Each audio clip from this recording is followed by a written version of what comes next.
Fear, doubt, uncertainty, those are emotions that every entrepreneur, business owner, founder goes through at some point in their journey. It could be almost every day that we have those emotions. And today I want to share with you the stories of the hats. These are all businesses that were founded by me throughout my 15 plus year journey of entrepreneurship, founding businesses. And I want to share how each of those have a high degree of fear, doubt, concern, uncertainty. There were periods of lawsuits. There were periods of looking for jobs. There was periods of discussing bankruptcy.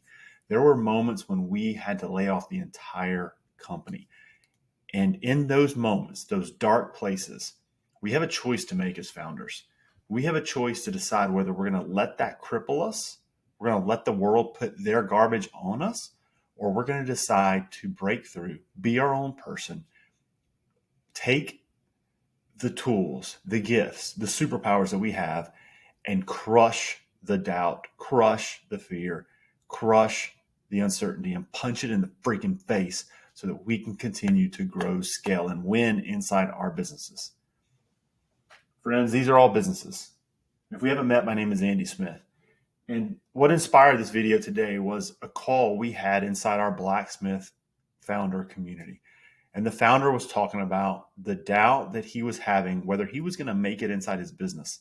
He had had some great years. And this past year was a tough one. 2023 was tough. And he was concerned whether he was going to be able to reemerge, the Phoenix, to take that business back to the revenue streams they were at. Because on the good years, this founder had acquired a nice big home, had multiple kids, had a great wife, had established a level of living that they were comfortable with, that he loved and that he enjoyed. And it was terrifying for him. And he was finding doubt in his own side. His spouse was good, but he was finding doubt in his own mind.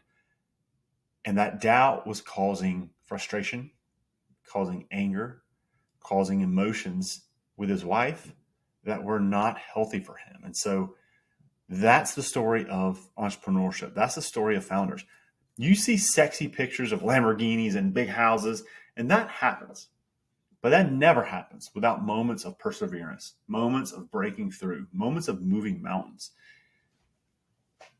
Right here, friends, that's where I started, Abbey Tech. Started that business in 2007. Bootstrapped it with a co-founder, an amazing guy, lived in the Netherlands. We had worked together previously, and we decided we were going to start a business. And so we set out on the journey. I took a home equity line of credit off on my house, and we set out with a website. We set out with, a domain. We set out with some promotional materials, and we started contacting customers. We started in that attraction phase. We started looking for people who wanted to do business with us. And in a few short months, I got a knock at the door. And that knock was a gentleman I didn't know, showed up in a car I didn't understand. Family was inside having dinner, had a couple small kids, and the knock on the door was to say, "Sir, you're being served with this lawsuit." And he handed me this paperwork. Well, in this paperwork, which was 87 pages, I immediately sent that to my friend who was an attorney. And I said, "Look, man, I don't know what to do with this. I've never been sued before. I never had somebody show up in my house and serve me."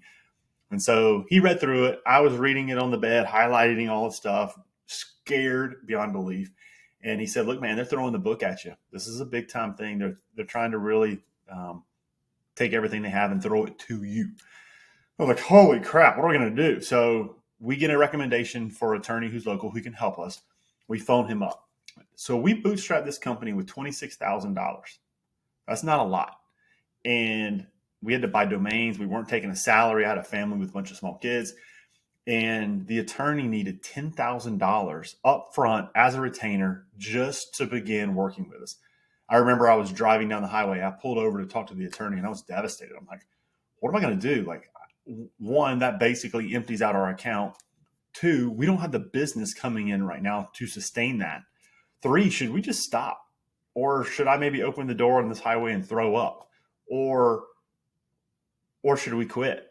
Or should we let all of the dreams we had go to the wayside and call ourselves failures and move on to the next thing and tuck our tail and say, we lost? What should we do? And I think in those moments, if we're being honest with ourselves as founders, we experience a little bit of all of that. We experience all of those emotions. And it's crippling. It's crippling. It's It's crippling on us, and it's crippling to those around us, because if you have employees, they're looking to you for encouragement. If you've got a family, they're looking to you to lead. And those moments are struggle bus moments.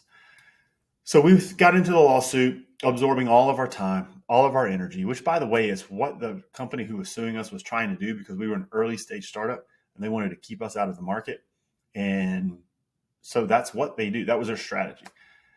So we get into a certain moment and we're like in month 4, and this thing is not going well.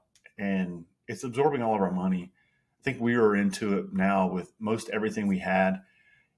And I get a phone call from the preacher at our church. And he said, "Hey, Andy, I'm feeling something. I think you should come on over and we should pray together." I was like, "Yeah, man, I'll do anything right now because I need help. I don't know what to do. I don't know where to turn.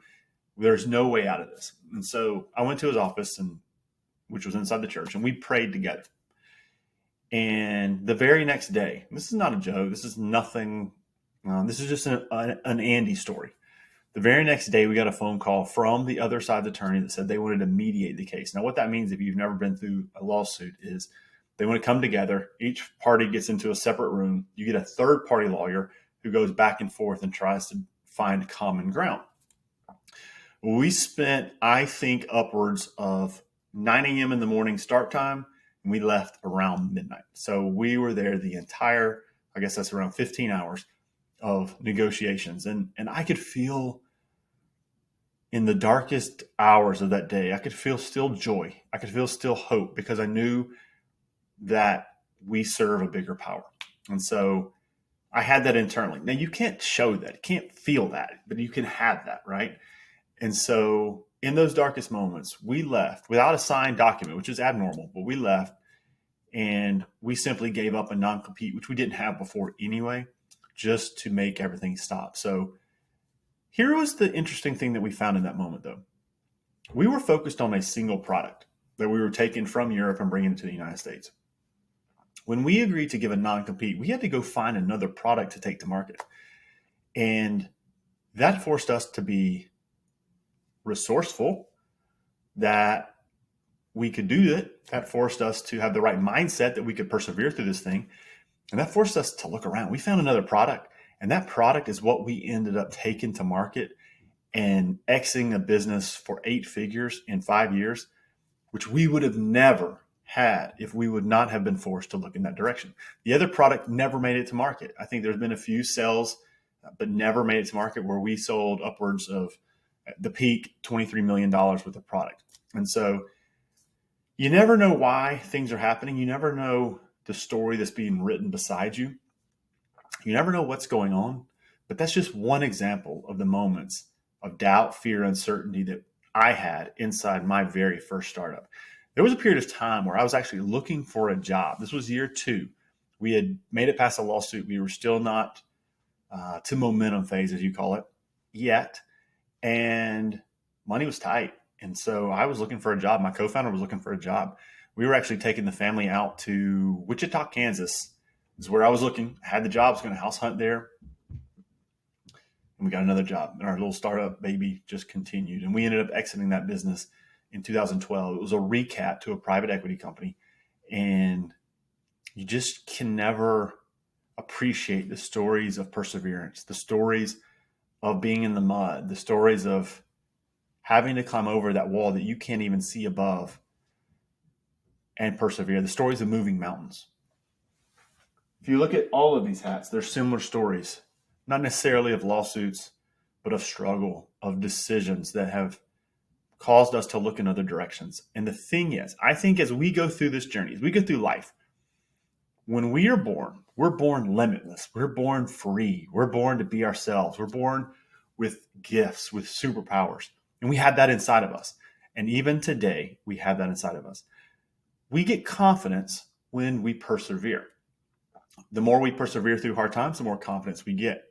And if you get to a place as a startup founder where you've got just such a level of experience going through these events, and you realize bad things are going to happen, but then you realize they're not happening to me, they're happening for me. This is a journey. This entire startup life as a founder is a journey that highs, lows. I told our group today, our blacksmith community, I said, look, inside my journey, I can look back and I can say 98% of the times were hard. 2% were fantastic. But I cherish the stories of the 98% of the hard times, because when you're doing it alongside other people, that's why I love our community. Because if you're a startup founder and you're alone, it's hard. You can't take that baggage home. You can't take it to your wife. You can't take it to your husband. You can't take it to your family. They're not built for that. There's people who are built to take risk. That's an entrepreneur. That's you. There's people who are built to need certainty. Those are not necessarily the entrepreneurs. There are great number twos, number threes, number fours in companies, but we're all different. And that's good. That's a superpower. That's amazing. That's what we want. We're all created different. We all have a uniqueness. We all have a superpower. We all have a fill in the blank your name. The world needs that. The world needs you. And without you giving your best, your superpower, your limitless thinking, your business is not going to take off. And so all that to be said, feel inspired, feel hope, feel courage, feel that you got this. You can win. Everything that happens, good or bad, absorb it. There is no fear. Punch fear in the face. Running out of money, punch fear in the face. We're not called to sit around. Let me just take that straight away. We're not called to sit around. We're called to have action. We're called to be creative. We're called to make and move bigger mountains, levers, pull them, shake them, make that call, make that meeting, send that email, do that thing, eliminate fear, find the unlock, friends, because I can tell you, entrepreneurship changed my life. If I would have never taken this journey, I wouldn't be who I am. I'm not able to provide for the family like I want to be. And there are always valleys. There are peaks. There are moments. But celebrate in each of those, good, bad, or ugly, knowing that it's shaping, forging, molding you to who you're going to become later on, because we're put here to do great things. We're put here to change this world. And most importantly, friends, we're put here to make an infinite impact on the community, our families, and our future generations. Friends, if we have not met, my name is Andy Smith. I've founded multiple ventures. I've exited a couple of them.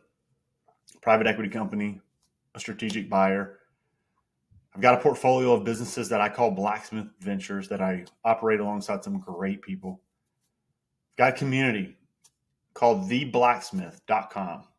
Fellow founders who are out serving each other, connecting, learning, networking, growing our businesses and ourselves so that we can be the best versions of ourselves. And I just love this game. I love blue collar America. That's where I came from. And I celebrate you, founder, for being on this journey and for being along on my journey. Thank you for that. And today, friends, I just want to applaud you, celebrate you, live limitless, operate in your superpower, and let's move mountains. Take care, friends.